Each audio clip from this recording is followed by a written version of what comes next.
internet ulgamyna meşhur bolan aýdym bar. Bu aýdymy hiç kim diňläp görenok. Aýdymyň ady bilinenok. Aýdymy aýdýan adam ýa-da topary bilinenok. Bu aýdym barada bilinen ýekeje zat. Olam 1980-nji ýyllarda radioda eşdilmesi we ondan soňra bu aýdym hiç bir ýerde, hiç bir radioda, başga da telewizor kanallarynda ýekeje degen diňlenilmedi. Onda bu aýdym näçe biziň güllerimize çelli, biziň elimize gelip getdi. Gelin bu aýdym barada kysgaça gurrun bereň.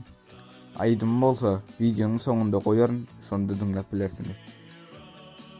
1980-nji ýyllarda Anton Riddle atly bir adam radio diňläp oturan eken. Diňläp oturan radiosu bolsa Germaniýanyň radio ýaýlymy eken. Ol wagtlar internetim ýokdy. Hatda internetin täze dörap başlan wagtlardy. Ol wagtlar adamlar häzirki biziň döwrümizdäki ýaly islen wagtlar internetten aýdym diňläp bilenokdy. Şonuň üçin Anton Riddle radioda her diňlen aýdymyň sesini ýazga alýan eken. We şol gün atyny istilmedik aýdymy ýazga aldy. We şol günden soň bu aýdym ne radioda diňlendi, ne de başga bir ýerde estildi.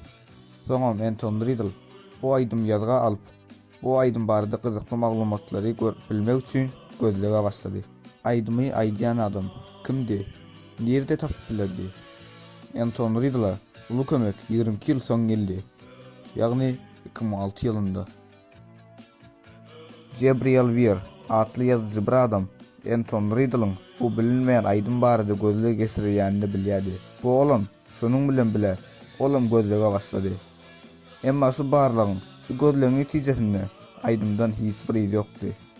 2008-nji ýylyň mart aýynyň 18-inde Anton Riddle köne aýdymlar paýlaşylýan bir web sahypasynda bu bilinmeýän aýdym paýlaşýar. Aýdymyň diňe 1 minutlyk bölegini paýlaşýar. We soňra şol aýdym paýlaşdygy web sahypasynda goşulýar we gözlegine şol ýerde dowam edýär. Emma jogabyny bu ýerde alyp bilmeýär. Aslynda bu aýdym ýene bir gezek ýaýlyma hödürlendi. Aýdym ikinji gezek NDR2 atly Germaniýanyň radio ýaýlymyna aýtdy. We şol günden soň bu aýdym meşhur boldy. Han gelin onu bu aýdym diňläp görelim.